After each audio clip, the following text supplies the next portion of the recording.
الحمد لله رب العالمين ولا عاقبة للمتقين ولا عدوان إلا على الظالمين والصلاة والسلام على أشرف الأنبياء والمرسلين محمد وعلى آله الطيبين الطاهرين وعلى صحابته الغر المحجلين وعلى من تبعهم بإحسان إلى يوم الدين. أما بعد، فعن المغيرة بن شعبة رضي الله تعالى عنه قال: كنت مع النبي صلى الله عليه وسلم فتوضأ كنت مع النبي صلى الله عليه وسلم فتوضأ فأهويت لعنسع خفيه فقال: دعهما فإني أدخلتهما طاهرتين. متفق عليه. محترم سامعین، پچھلے درس کے اندر ابھی جو حدیث پڑھی گئی ہے اس کے کچھ اجزاء کو، کچھ مسائل کو بیان کیا گیا تھا. آج کے درس میں انشاءاللہ اس سے متعلقہ چند مزید مسائل آپ لوگوں کے سامنے رکھے جائیں گے. یہ حدیث حضرت مغیرہ بن شعبہ رضی اللہ تعالیٰ عنہ کی ہے. وہ کہتے ہیں کہ میں نبی اکرم صلی اللہ علیہ وسلم کے ساتھ تھا تو آپ نے وضو کرنے کا ارادہ کیا تو میں جھکا تاکہ آپ کے دونوں خف کو، چمڑے کے موزے کو نکال دوں. تو نبی اکرم صلی اللہ علیہ وسلم نے فرمایا کہ ان دونوں کو چھوڑ دو، اس لیے کہ میں نے ان دونوں کو وضو کی حالت میں داخل کیا. پیچھے کئی مسائل اس حدیث سے متعلق ذکر کیے جا چکے ہیں. اس حدیث کے اندر جو لفظ استعمال کیا گیا ہے فَإِنِّي أَدْخَلْتُهُمَا طَاهِرَتَيْنِ، کہ میں نے ان دونوں کو پاک حالت میں، یعنی وضو کی حالت میں نے ان دونوں کو داخل کیا ہے. اس لفظ سے بعض علماء کرام نے اس بات کی دلیل پکڑی ہے کہ دونوں خف پر مسح کرنے کے لیے وضو کا ہونا شرط ہے. یعنی اگر آپ موزے پہ مسح کرنا چاہتے ہیں تو ضروری ہے کہ آپ نے ان دونوں پیروں کو حالت وضو میں داخل کیا. وضو کرنے کے بعد آپ نے موزے پہنے. اگر آپ وضو کی حالت میں موزے نہیں پہنتے ہیں، یعنی آپ نے وضو بنایا اور وضو بنانے کے بعد وضو ٹوٹ گیا، اس کے بعد آپ موزے پہنتے ہیں تو ایسی صورت میں اس پہ آپ مسح نہیں کر سکتے. یہاں پہ ایک دقیق مسئلہ ہے، اور وہ یہ کہ کیا مکمل وضو بنانے کے بعد دونوں پیروں میں خف کو، موزے کو داخل کیا جائے گا، یا ایسا ممکن ہے کہ ایک پیر دھلنے کے بعد اس پیر کو، وضو کے اندر ایک پیر کو دھلنے کے بعد اس پیر میں موزہ پہن لے، پھر دوسرا پیر دھلے اور اس کے بعد پھر دوسرا موزہ اس کے اندر پہن لے. اس سلسلے میں علماء کرام کے دو قول ہیں. پہلا قول یہ ہے کہ اگر کوئی شخص ایک پیر کو دھلتا ہے اور اس میں موزہ پہن لیتا ہے، پھر دوسرے پیر کو دھلتا ہے اور اس میں موزہ پہن لیتا ہے، تو ایسی صورت میں یہ طریقہ درست نہیں ہے. جب تک وہ دونوں پیروں کو دھل نہ لے اس وقت تک موزے کو نہ پہنے. اگر دونوں پیروں کو دھلنے سے پہلے موزہ پہن لیتا ہے تو ایسی صورت میں ان علماء کرام کے نزدیک اس کے اوپر مسح کرنا اس کے لیے درست نہیں ہوگا. اور امام مالک رحمہ اللہ، امام شافعی رحمہ اللہ کا قول ہے، اور امام احمد سے مروی ایک روایت کے اندر بھی یہ بات ذکر کی گئی ہے.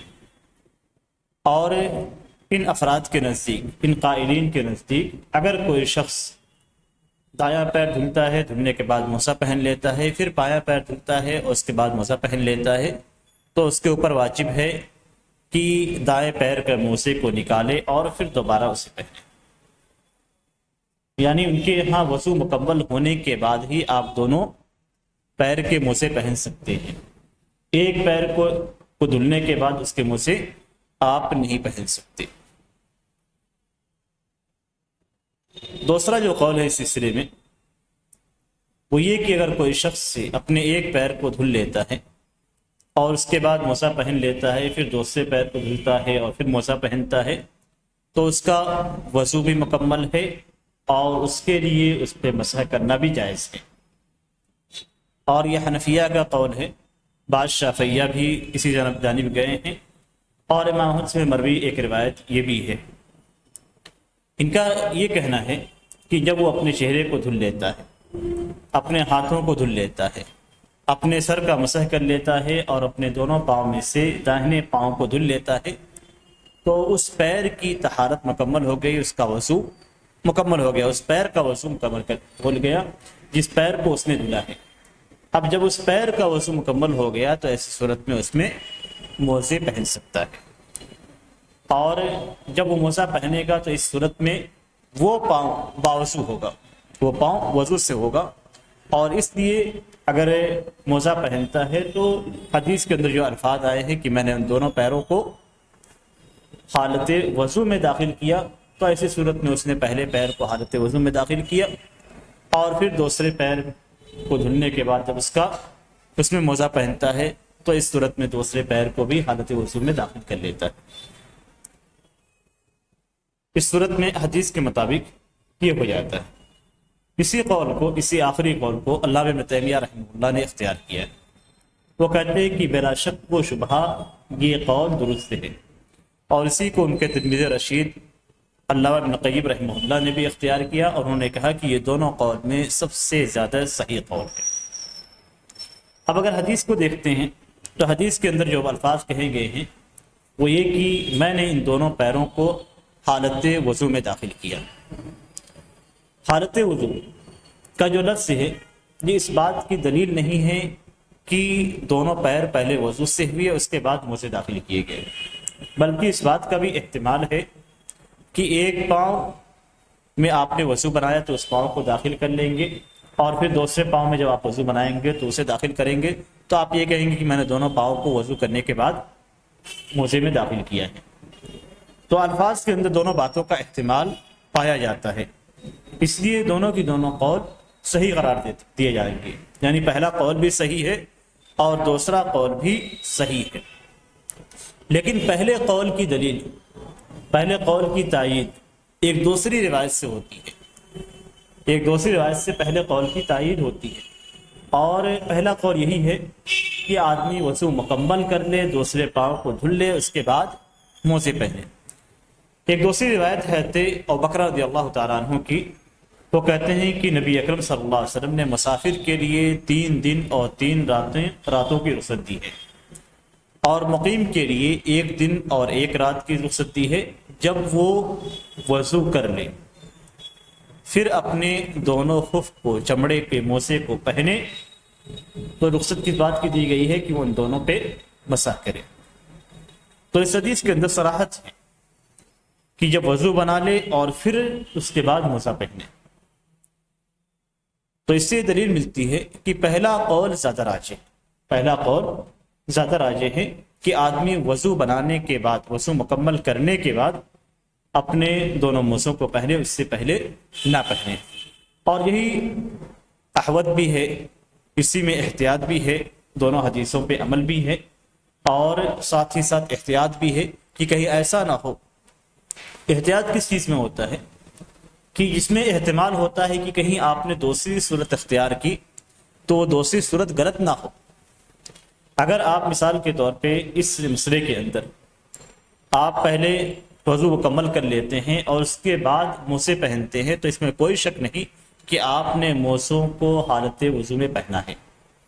لیکن اگر آپ نے ایک پیر کو دھلا اور اس کے بعد آپ نے موزے پہنے، تو یہ احتمال باقی رہ جاتا ہے کہ آپ نے وضو مکمل ہونے سے پہلے موزوں کو پہنا ہے، جبکہ نبی اکرم صلی اللہ علیہ وسلم کی حدیث ہے کہ میں نے ان دونوں پیروں کو وضو کرنے کے بعد داخل کیا ہے۔ تو یہ احتمال ہے، تو اس احتمال کو دور کرنا ہی احتیاط کا تقاضا ہے۔ جہاں بھی آپ کو احتمال ہو، ایک یقین ہو اور ایک احتمال ہو، تو احتیاط اس چیز میں ہے کہ آپ یقین کو اختیار کریں، احتمال کو چھوڑ دیں۔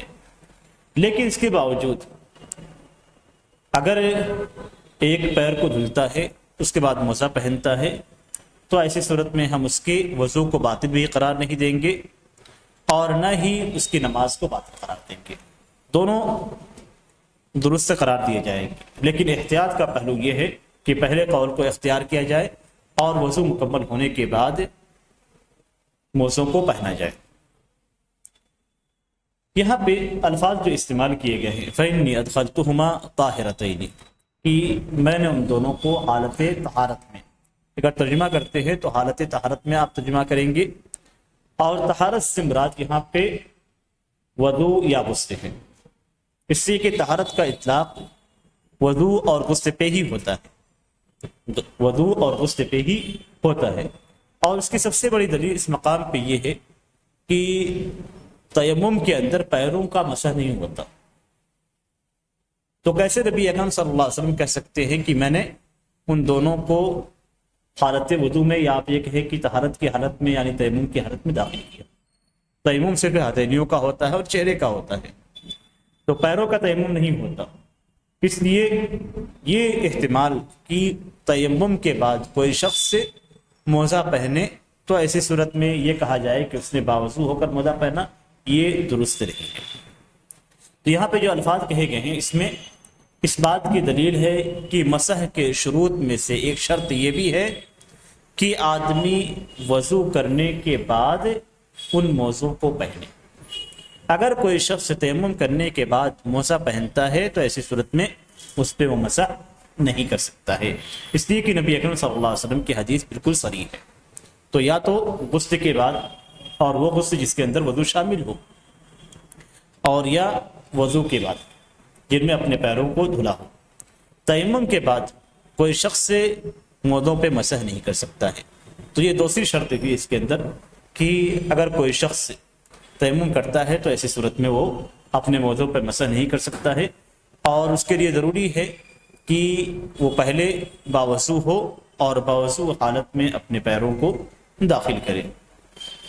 اس حدیث میں نبی اکرم صلی اللہ علیہ وسلم کے اخلاق اور آپ کی بہترین تعلیم کا بھی ذکر ہے، اس لیے کہ نبی اکرم صلی اللہ علیہ وسلم نے حضرت مغیرہ بن شعبہ کو اپنے دونوں موزوں کو اتارنے سے منع کر دیا تھا۔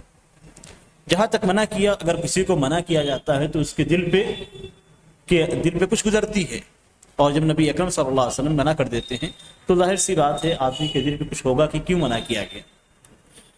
یہ جو کیوں کا لفظ ہے اسی کو نبی اکرم صلی اللہ علیہ وسلم نے بیان کیا کہ میں نے ان دونوں پیروں کو حالت وضو میں داخل کیا تاکہ دل کے اندر جو بات ہو، دل کے اندر جو شک ہو، یا دل کے اندر جو علت اور سبب جاننے کا، ہمارے دلوں کے اندر جو علت اور سبب جاننے کی خواہش ہوتی ہے اس خواہش کی تکمیل کی جائے۔ اور جب سبب ذکر کر دیا جاتا ہے تو ایسی صورت میں اس کے کئی فائدے حاصل ہوتے ہیں۔ پہلا یہ کہ نفس مطمئن ہو جاتا ہے، جب آپ کسی چیز کی وجہ ذکر کر دیں گے تو ایسی صورت میں آپ کا نفس مطمئن ہو جائے گا۔ مومن ہر حال میں مطمئن ہوتا ہے، چاہے اس کے لیے سبب ذکر کیا جائے، علت ذکر کیا جائے یا نہ ذکر کیا جائے، مومن ہر حالت میں مطمئن ہوتا ہے، لیکن اس کے باوجود مزید اطمینان قلب کے لیے اللہ شریعت کے اندر اللہ تبارک و تعالیٰ اور نبی اکرم صلی اللہ علیہ وسلم کی علتیں بیان کرتے ہیں۔ حضرت ابراہیم علیہ السلام کے قصے میں آپ جان سکتے ہیں کہ حضرت ابراہیم علیہ السلام نے اللہ تبارک و تعالیٰ سے طلب کیا کہ کیسے تو مردوں کو زندہ کرتا ہے۔ اللہ تبارک و تعالیٰ نے فرمایا کہ یقین نہیں ہے، کہ یقین ہے لیکن اطمینان قلب کے لیے، اطمینان قلب کے لیے۔ پھر اللہ تبارک و تعالیٰ نے انہیں حکم دیا کہ چڑیوں کو ذبح کر کے وہ آپس سے ملا دیا جائے اور مختلف پہاڑوں پہ ڈال دیا جائے، انہیں بلایا جائے، وہ اڑتی ہوئی چلی آئے گی۔ تو انہوں نے اپنے اطمینان قلب کے لیے اللہ تبارک و تعالیٰ سے طلب کیا، جبکہ وہ نبی تھے اور نبی کا ایمان سب سے اعلیٰ ہوتا ہے، لیکن اس کے باوجود اطمینان قلب ایک الگ چیز ہے۔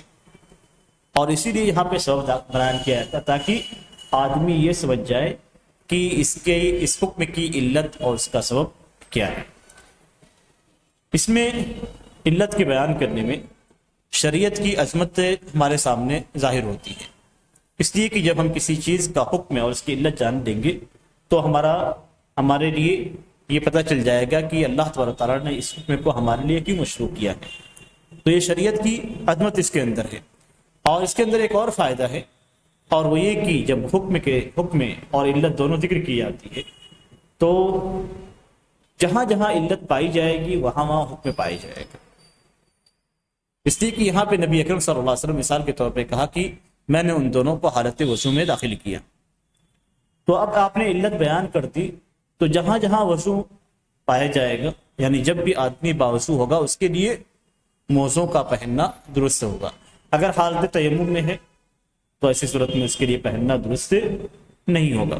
اگر صرف نبی اکرم صلی اللہ علیہ وسلم یہ فرماتے ہیں کہ ان دونوں کو چھوڑ دو، آگے چھوڑنے کی وجہ بیان نہیں کرتے، تو ایسی صورت میں یہ مسئلہ پیدا ہو سکتا تھا علماء کرام کے سامنے کہ تیمم کی حالت میں بھی مسح کیا جا سکتا ہے، تیمم کی حالت میں بھی مسح کیا جا سکتا ہے۔ لیکن جب آپ صلی اللہ علیہ وسلم نے علت بیان کر دی تو اب یہ احتمال ختم ہو گیا، اور جہاں علت موجود ہوگی اسی صورت میں حکم پایا جائے گا۔ اگر علت نہیں ہے یعنی وضو نہیں ہے، تیمم ہے، تو ایسی صورت میں حکم نہیں پایا جائے گا۔ اس کے بعد اگلی حدیث ہے وَلِلْأَرْبَعَةِ عَنْهُ إِنَّ النَّسَائِيَ أَنَّ النَّبِيَّ صلی اللہ علیہ وسلم مسح أعلى الخف وأسفله وفي إسناده ضعف، وعن علي بن أبي طالب رضي الله تعالى عنه قال لو كان الدين بالرأي لكان أسفل الخف أولى بالمسح من أعلى، وقد رأيت رسول الله صلى الله عليه وسلم يمسح على ظاهر خفيه، أخرجه أبو داود بإسناد الحسن۔ یہاں پہ مؤلف رحمہ اللہ نے دو حدیثیں ذکر کی ہیں۔ پہلی حدیث حضرت مغیرہ بن شعبہ رضی اللہ تعالیٰ عنہ کی حدیث ہے، اس میں وہ کہتے ہیں کہ نبی اکرم صلی اللہ علیہ وسلم نے موزے کے اوپری حصے پہ بھی مسح کیا اور اس کے نچلے حصے پہ بھی مسح کیا۔ مؤلف کہتے ہیں کہ اس کی سند کے اندر کمزوری ہے اور یہ سند ضعیف ہے۔ دوسری جو حدیث ذکر کی گئی ہے وہ حضرت علی بن ابی طالب رضی اللہ تعالیٰ عنہ کی ہے۔ وہ کہتے ہیں کہ اگر دین رائے سے ہوتا، اگر دین کا معاملہ رائے سے متعلق ہوتا تو ایسی صورت میں خف کے یعنی موزے کے نچلے حصے کا مسح کرنا یا یہ زیادہ بہتر ہوتا کہ اس کے اوپری حصے کا مسح کیا جائے۔ کہتے ہیں وقد رأیت رسول اللہ صلی اللہ علیہ وسلم، اور میں نے رسول اللہ صلی اللہ علیہ وسلم کو دیکھا کہ آپ اپنے دونوں خف کے دونوں موزوں کے اوپری حصے پہ مسح کیا کرتے تھے۔ اس حدیث کو امام ابو داؤد نے حسن سند سے روایت کیا ہے۔ پہلے حدیث کے اندر دو علتیں پائی جاتی ہیں۔ حدیث کبھی بھی یا کسی بھی حدیث کی سند جب ضعیف قرار دی جاتی ہے تو اس کے اندر کوئی نہ کوئی علت اور کوئی نہ کوئی سبب پایا جاتا ہے، اور اس سبب کی وجہ سے وہ حدیث ضعیف قرار دی جاتی ہے۔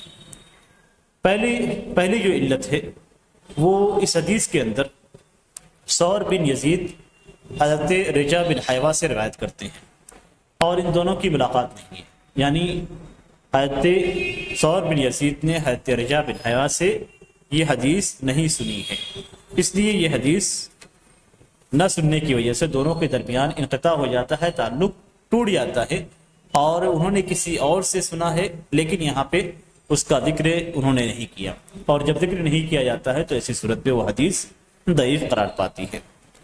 دوسری جو علت اس کے اندر ہے وہ یہ کہ حضرت مغیرہ بن شعبہ کے کاتب نے، ان کے لکھنے والے نے، انہوں نے اس حدیث کو نبی اکرم صلی اللہ علیہ وسلم سے روایت کیا ہے، جبکہ ان کی ملاقات نبی اکرم صلی اللہ علیہ وسلم سے نہیں ہے، اور جس شخص کی ملاقات نبی اکرم صلی اللہ علیہ وسلم سے نہ ہو اور وہ ڈائریکٹ نبی اکرم صلی اللہ علیہ وسلم سے روایت کرے تو ایسی روایت کو مرسل کہا جاتا ہے، اور مرسل روایتیں ضعیف روایتوں میں سے ہیں۔ تو یہاں پہ دو علتیں پائی گئی ہیں۔ ایک تیسری علت بھی ذکر کی گئی، اور وہ یہ کہ حضرت مغیرہ بن شعبہ رضی اللہ تعالیٰ عنہ کے جو کاتب تھے ان کا نام یہاں پہ لکھا نہیں گیا ہے، لیکن دوسری سندوں کے اندر معروف ہے کہ وہ ثقہ راوی ہیں اور حجت ہے۔ اس اعتبار سے یہ علت قادحہ نہیں ہے، یعنی اس علت کا اعتبار نہیں کیا جائے گا۔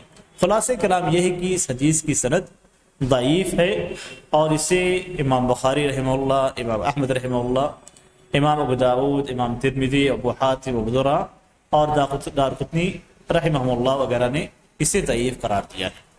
تو اتنے سارے علماء کرام نے اس حدیث کو ضعیف قرار دیا ہے۔ یہ سند سے متعلق ہے۔ متن سے متعلق اگر آپ دیکھتے ہیں تو یہ حدیث دوسری احادیث، صحیح احادیث کے برخلاف ہے۔ کئی بار یہ ذکر کیا گیا ہے کہ سند اور متن دو الگ الگ چیزیں ہیں، اور سند کے ضعیف ہونے سے متن کا ضعیف ہونا لازم نہیں آتا۔ اللہ یہ کہ کوئی دوسری سند موجود نہ ہو، کسی اور ذریعے سے اس کی تائید نہ ہوتی ہو، لیکن یہاں پہ سند تو ضعیف ہے، اور ساتھ ہی ساتھ جو متن ذکر کیا گیا ہے، جو الفاظ ذکر کیے گئے ہیں، یہ الفاظ بھی دوسرے صحیح احادیث کے برخلاف ہے، تو سند بھی ضعیف ہے اور متن بھی ضعیف ہے۔ اس لیے کہ نبی اکرم صلی اللہ علیہ وسلم سے جتنی بھی روایات مروی ہیں، ان ساری روایتوں میں اس بات کا تذکرہ ہے کہ نبی اکرم صلی اللہ علیہ وسلم اپنے موزوں کے اوپری حصے پہ مسح کیا کرتے تھے، جبکہ اس حدیث میں اوپر اور نیچے دونوں جگہ پہ مسح کرنے کا ذکر ہے۔ تو اس سے معلوم ہوتا ہے کہ یہ حدیث سند اور متن دونوں اعتبار سے ضعیف ہے۔ دوسری جو حدیث ہے وہ حضرت علی رضی اللہ تعالیٰ عنہ کی ہے، اور یہ حدیث صحیح ہے۔ اسے علامہ البانی رحمہ اللہ اور احمد شاکر اور دوسرے علماء کرام جن میں علامہ ابن حجر رحمہ اللہ خود شامل ہیں، انہوں نے اس حدیث کو صحیح قرار دیا ہے، لیکن اس سلسلے میں اختلاف ہے کہ الفاظ یہ ہیں یا الفاظ کوئی دوسرے ہیں۔ دونوں الفاظ کا مفہوم ایک ہی ہے۔ حضرت علی رضی اللہ تعالیٰ عنہ سے سب سے صحیح مروی جو الفاظ ہیں وہ یہ کہ میں یہ سمجھتا تھا کہ خفین دونوں موزوں کے نچلے حصے کا مسح کرنا یہ اوپری حصے کے مسح کرنے سے زیادہ بہتر ہے۔ یہاں بھی یہی الفاظ ذکر کیے گئے ہیں، تھوڑا سا الفاظ فرق ہیں کہ اگر دین کا تعلق رائے سے ہوتا، یعنی دین کو اگر اپنی عقل اور رائے سے لیا جاتا، تو ایسی صورت میں موزوں کے نچلے حصے کا مسح کرنا اوپری حصے کے مسح کرنے سے زیادہ بہتر ہوتا۔ یہاں پہ جو الفاظ ذکر کیے گئے ہیں لوکان الدین بالرأی، کہ اگر دین کا تعلق رائے سے ہوتا، یعنی اگر اسلامی احکامات کو اپنی عقل اور اپنے رائے سے لیا جاتا، تو ایسی صورت میں نچلے حصے پہ مسح کرنا زیادہ بہتر ہوتا، اس لیے کہ نچلا حصہ جب آپ چلتے ہیں تو نچلا حصہ زمین پہ پڑتا ہے، اور جب نچلا حصہ پڑتا ہے تو اسی کی صفائی مطلوب ہے، تو اس صورت میں نچلے حصے پہ مسح کرنا زیادہ افضل ہوتا۔ لیکن دینی احکام کا تعلق عقل اور رائے سے نہیں ہے، دینی احکامات کا تعلق اللہ اور اس کے رسول کے بتلائے ہوئے طریقے کے مطابق ہے۔ اللہ تعالیٰ نے قرآن مجید میں جو بتلایا ہے، نبی اکرم صلی اللہ علیہ وسلم نے احادیث کے اندر جو ذکر کیا ہے، اسی سے دین کا تعلق ہے، یا یہی دین ہے۔ دین کو، عبادات کو ہم اپنے عقل اور رائے سے نہیں لے سکتے ہیں، اس بات کے اندر بالکل صراحت کے ساتھ حضرت علی رضی اللہ تعالیٰ عنہ نے اس بات کو یہاں پہ ذکر کر دیا ہے۔ اسی لیے اگر رائے اور عقل میں دونوں میں ٹکراؤ ہو جاتا ہے، یعنی آپ کی عقل یا کسی عالم کا اجتہاد کچھ اور کہتا ہے، لیکن شرعی نصوص کے اندر کوئی اور حکم موجود ہے، تو ایسی صورت میں شرعی نصوص کو مقدم کیا جائے گا، اور عالم کی رائے کو اور ان کی عقل کو، ان کے اجتہاد کو چھوڑ دیا جائے گا۔ اسی لیے عمومی طور پہ کہا جاتا ہے کہ جو چار مسلک ہیں، چار مسلک جو ہیں، ان مسالک کے ماننے والے قرآن و حدیث کو چھوڑ کر اپنے علماء کرام کی، اپنے ائمہ کی رائے کو لیتے ہیں۔ حضرت علی رضی اللہ تعالیٰ عنہ کی یہ اثر، یہ الفاظ ان کے خلاف دلیل ہے، ان کے خلاف دلیل ہے۔ حضرت علی رضی اللہ تعالیٰ عنہ صحابی ہیں، اور صحابہ کرام میں فقہائے صحابہ کرام میں سے ہیں، فقہا صحابہ کرام میں سے ہیں، اور وہ کہتے ہیں کہ اگر دین کو عقل سے لیا جاتا تو ایسی صورت میں نیچے مسح کرنا زیادہ بہتر ہوتا اوپر مسح کرنے سے۔ تو گویا وہ اس بات کی طرف اشارہ کر رہے ہیں کہ دین کو عقل سے نہیں لیا جائے گا، کسی کی رائے اور اس کے اجتہاد سے نہیں لیا جائے گا۔ تو ائمہ اربعہ کے جو متبعین ہیں، ان کے جو مقلدین ہیں، وہ شرعی نصوص کو چھوڑ دیتے ہیں اور ان کے مقابل میں اپنے ائمہ کرام کی رائے، ان کے اجتہاد کو لیتے ہیں۔ یہاں پہ حضرت علی رضی اللہ تعالیٰ عنہ بالکل واضح طور پہ بیان کر دیا کہ شرعی نصوص کو لیا جائے گا، اور کسی بھی عالم کی بات کو، کسی بھی شخص اور عقل مند کی بات کو اس کے مقابل میں نہیں لیا جائے گا۔ تو عقل غلطی کر سکتی ہے، لیکن نصوص شرعیہ کے اندر غلطی واقع نہیں ہو سکتی۔ اب اگر آپ دیکھیں گہرائی کے ساتھ، تو شریعت کا جو حکم ہے یہاں پہ نیچے مسح کرنے کے بجائے اوپر مسح کرنے کا، یہ عقل کے بالکل مطابق ہے، عقل کے بالکل مطابق ہے۔ اس لیے کہ اگر نچلا حصہ عام طور سے گندا رہتا ہے. اب اگر آپ نچلے حصے پہ مسح کرتے ہیں تو آپ کے ہاتھ میں بھی گندگی لگ جائے گی، اور جو حصہ ابھی تک سوکھا ہوا تھا وہ مزید گیلا ہو جائے گا اور مزید گندا ہو جائے گا. تو اگر آپ عقل استعمال کرتے ہیں حقیقی طور پہ تو ایسی صورت میں نچلے حصے پہ مسح کرنا کسی بھی طور پہ مناسب نہیں ہوگا. آپ جب صفائی کرتے ہیں تو وہی سی حصے کی صفائی کرتے ہیں جو آپ کے جو لوگوں کی نظروں کے سامنے ہو، جسے دکھانا مقصود. تو آپ کے سامنے کسی بھی شخص کے سامنے آپ کے پاؤں کا اگلا حصہ ہوگا. آپ کے سامنے بھی جب آپ نماز کے لیے کھڑے ہوں گے تو اپنے پاؤں کا اگلا حصہ ہوگا، اوپری حصہ ہوگا، تو اسی کی صفائی مطلوب ہے. اس لیے کہ آپ اگر وضو پہ غور کریں، وضو کے اعضاء پہ غور کریں تو ہتھیلیوں کو دھلنے کا حکم دیا گیا ہے. ہتھیلیاں باہر رہتی ہیں. کہنیوں تک دھلنے کا حکم دیا گیا ہے، اس لیے کہ عام طور سے اس زمانے میں جو کپڑے پہنے جاتے تھے وہ چادر کی شکل میں ہوتے تھے، اور چادر کی شکل میں آپ کی ہتھیلی یہاں تک کم از کم ظاہر ہوتی ہے، اس لیے کہ چادر کا حصہ یہاں تک ہوتا ہے، کم از کم چادر کا حصہ یہاں تک ہوتا ہے. تو اللہ تعالیٰ نے دھلنے کا جو حکم دیا وہ کہنیوں تک. اسی طریقے سے چہرے کو دھلنے کا حکم دیا گیا ہے. سر کھلے ہوتے ہیں، اس پہ گرد و غبار ہوتے ہیں، اس کو مسح کرنے کا حکم دیا گیا ہے. پاؤں کو دھلنے کا حکم دیا گیا ہے. جو اعضاء بالکل باہر ہوتے ہیں، جن کی نمائش کی جاتی ہے، جن کو دکھایا جاتا ہے، ان اعضاء کو اللہ تعالیٰ نے وضو کے اندر دھلنے کا حکم دیا ہے. اور وہ اعضاء جو پوشیدہ ہیں ان کو دھلنے کا حکم نہیں دیا گیا.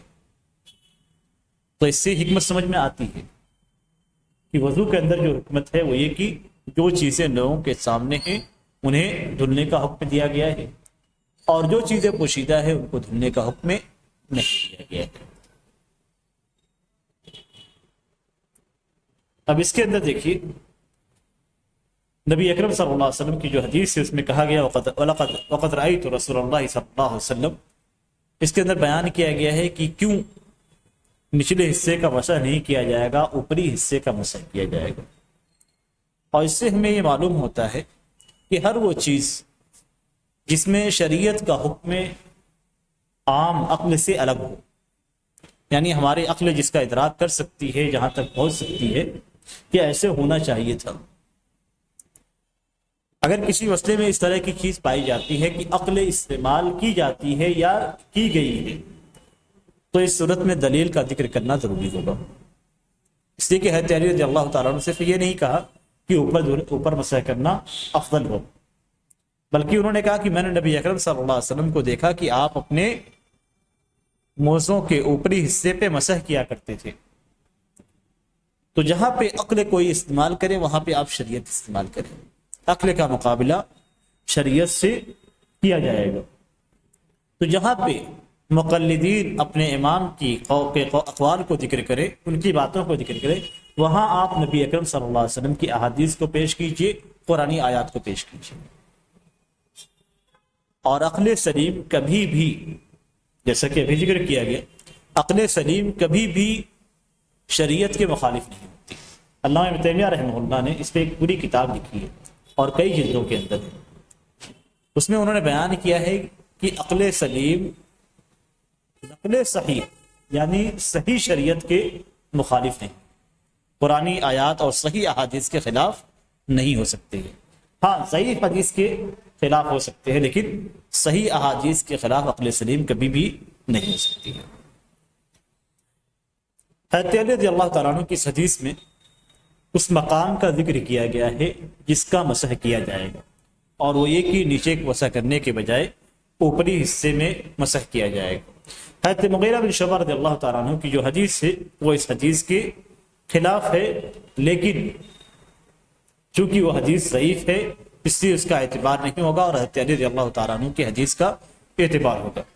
علامہ ابن قیم رحمہ اللہ کہتے ہیں کہ نبی اکرم صلی اللہ علیہ وسلم دونوں موزوں کے اوپری حصے کا مسح کرتے تھے، اور آپ صلی اللہ علیہ وسلم سے کسی بھی صحیح حدیث میں یہ بات ثابت نہیں ہے کہ آپ نے ان موزوں کے نچلے حصے کا مسح کیا ہو. صرف ایک منقطع روایت ہے جو کہ آپ لوگوں کے سامنے ذکر کیا گیا، اور صحیح احادیث اس کے برخلاف ہیں.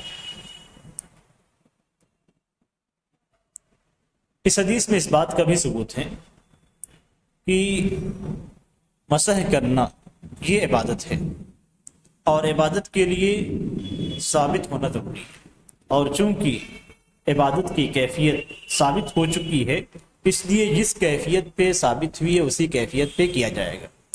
اب اگر کوئی شخص اس میں اضافہ کرتا ہے یا کمی کرتا ہے تو اس کا مسح صحیح نہیں ہوگا۔ مثال کے طور پہ کوئی شخص سے اوپر ہی مسح کرتا ہے اور نیچے ہی مسح کرتا ہے تو ایسی صورت میں اس کا مسح درست نہیں ہوگا۔ اسی طریقے سے کوئی شخص سے صرف اگلے قدم کے اگلے حصوں کا انگلیوں کا مسح کر لیتا ہے تو ایسی صورت میں اس کا مسح درست نہیں ہوگا۔ دونوں موضوعوں پہ مسح کرنے کی جو کیفیت ہے اس کی کوئی تفصیل احادیث کے اندر ذکر نہیں کی کہ کتنی مقدار میں مسح کیا جائے گا، کہاں سے شروع کر کے کہاں پہ ختم کیا جائے گا۔ لیکن جن مسائل کے اندر شریعت میں کوئی تحدید نہ کی گئی ہو، کوئی مقدار بیان نہ کی گئی ہو، ان مسائل کے اندر ہم لغت کی جانب رجوع کریں گے، یعنی مسح کا لفظ عربی زبان میں کس پہ بولا جاتا ہے۔ تو ہر وہ چیز جس پہ مسح کا اطلاق ہوتا ہے اگر وہ کیفیت انجام دے دی جائے تو ایسی صورت میں وہ درست قرار دیا جائے گا۔ تو مسح کی جو کیفیت ہونی چاہیے وہ یہ کہ اپنے دائیں ہاتھ کو گیلا کر کے، پانی سے گیلا کر کے انگلیاں پھیلا کر داہنے پیر پہ شروع سے لے کر کم از کم ٹخنوں تک لے جایا جائے۔ اسی کے ٹخنے تک وضو کرنا ہے تو جہاں تک وضو کرنا ہے وہیں تک مسح کیا جائے گا، اور ایسا صرف ایک بار کیا جائے گا۔ اسی طریقے سے بائیں ہاتھ کو استعمال کرتے ہوئے بائیں پاؤں کا مسح صرف ایک بار کیا جائے گا، اور مسح کو بار بار نہیں کیا جائے گا، یعنی ایک بار سے زائد مسح نہیں کیا جائے گا۔ جیسا کہ پاؤں کو 3 بار دھلا جاتا ہے تو ایسا نہیں ہوگا کہ 3 بار اس کا مسح کیا جائے گا، بلکہ ایک بار مسح کرنا یہ کافی ہو جائے گا۔ اس کے بعد ہمارے سامنے اگلی حدیث ہے۔ اس حدیث کے اندر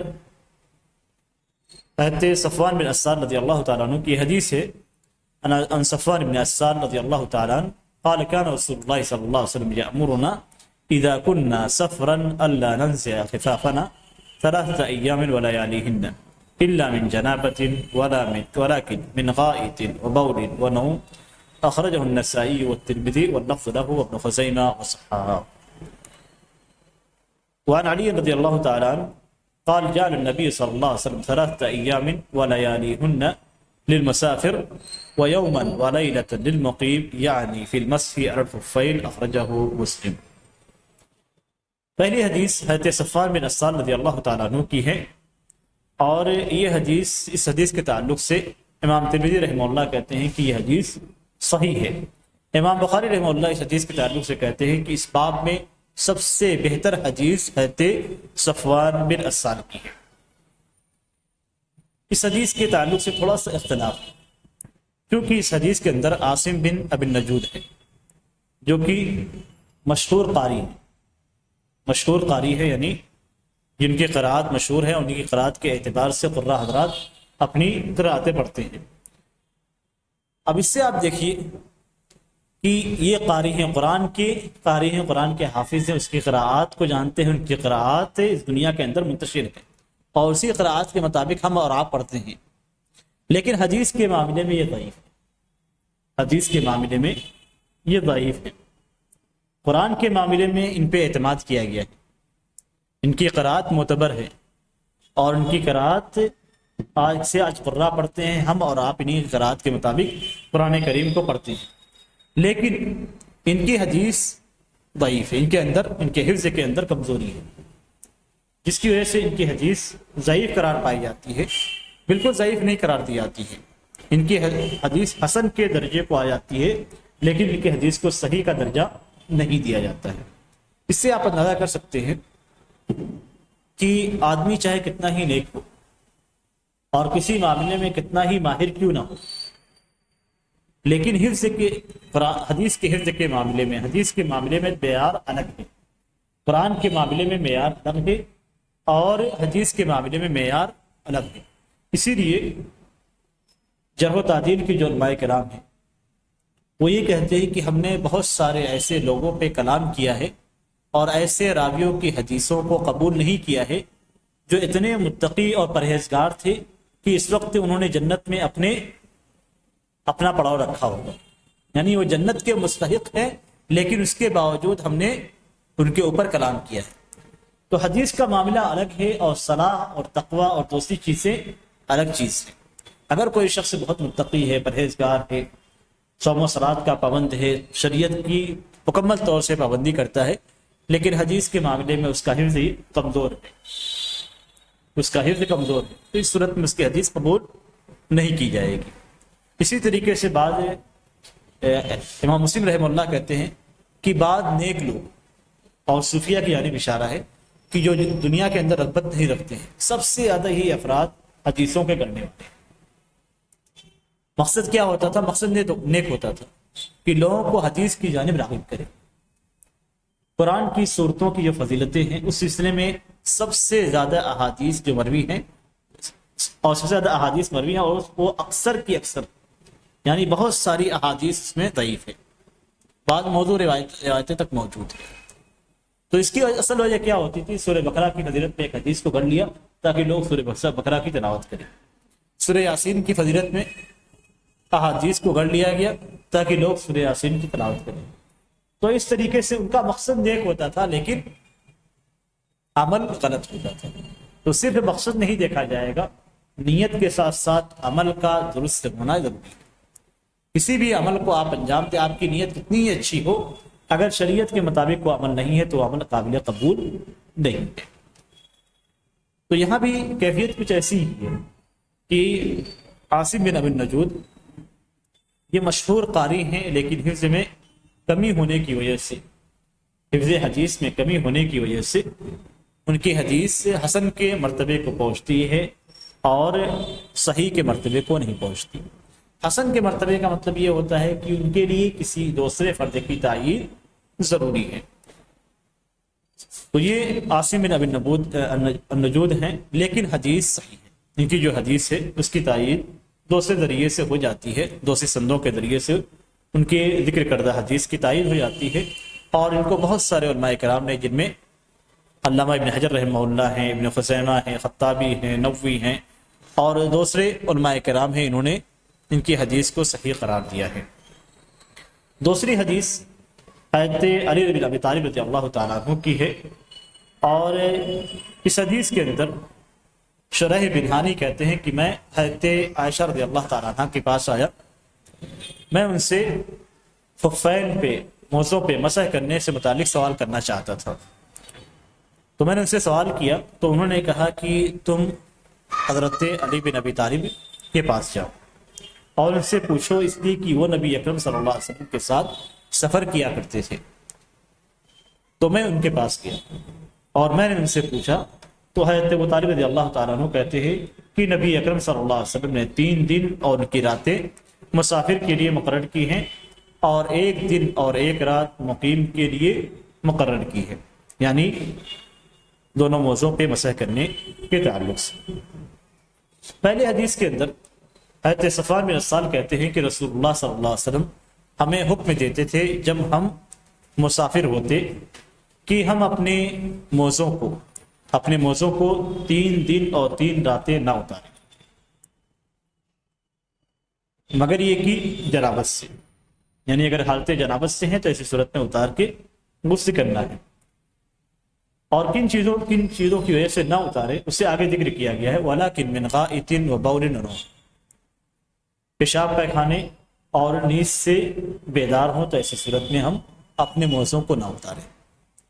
گویا پورے حدیث کے اندر یہ ذکر کرنا چاہتے ہیں کہ اگر کوئی شخص موزے پہنے ہوئے ہے اور اپنے حاجت کے قضا کے لیے جاتا ہے یا سو جاتا ہے اور بیدار ہوتا ہے تو ایسی صورت پہ اسے موزے اتارنے نہیں ہیں، بلکہ اسی صورت میں موزوں پہ مسح کرے گا۔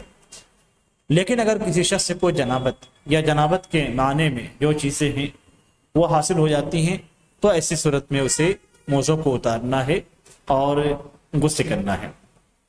یہاں پہ نبی اکرم صلی اللہ علیہ وسلم کا جو حکم ہے، کان رسول اللہ صلی اللہ علیہ وسلم یامرنا، کہ نبی اکرم صلی اللہ علیہ وسلم ہمیں حکم دیتے تھے، تو یہاں پہ حکم وجوب کے لیے نہیں۔ اگر یہاں پہ وجوب پہ محمول کریں گے تو ایسی صورت میں آپ کے لیے نکالنا یہ حرام ہو جائے گا۔ یہاں پہ وجوب اباحت کے لیے، یعنی ایسا کرنا آپ کے لیے جائز ہے۔ اب آپ یہ کہیں گے کہ اس کے لیے دلیل کیا ہے؟ تو اس کی دلیل یہ ہے کہ علماء کرام کا اجماع ہے کہ موزوں پہ مسح کرنا یہ مباح ہے، واجب نہیں ہے۔ موزوں پہ مسح کرنا مباح ہے، واجب نہیں ہے، یعنی آپ موزے اتار کر پیروں کو دھل سکتے ہیں۔ ضروری نہیں کہ آپ وضو بنائے ہوئے ہیں اور موزے پہنے ہوئے ہیں تو موزوں پہ مسح کرنے، یہ افضل ہے۔ لیکن اگر کوئی شخص موزے اتار دیتا ہے کسی بھی وجہ سے، گندگی کی وجہ سے یا کسی بھی دوسری وجہ سے، تو ایسی صورت میں پیروں کا دھلنا اس کے لیے جائز ہے۔ تو موزوں پہ مسح کرنا یہ واجب نہیں ہے بلکہ مباح ہے۔ اس سے متعلق دیگر باتیں بھی ہیں انشاءاللہ، اسے اگلے درس میں آپ لوگوں کے سامنے پیش کیا جائے گا۔ اللہ تعالیٰ سے دعا ہے کہ اللہ تعالیٰ ہمیں اپنے نبی کی سنت کے مطابق عمل کرنے کی توفیق عطا فرمائے اور ہمارے علم و عمل میں اضافہ کرے، آمین۔ صلی اللہ علیہ محمد وعلی آلہ وصحبہ وسلم۔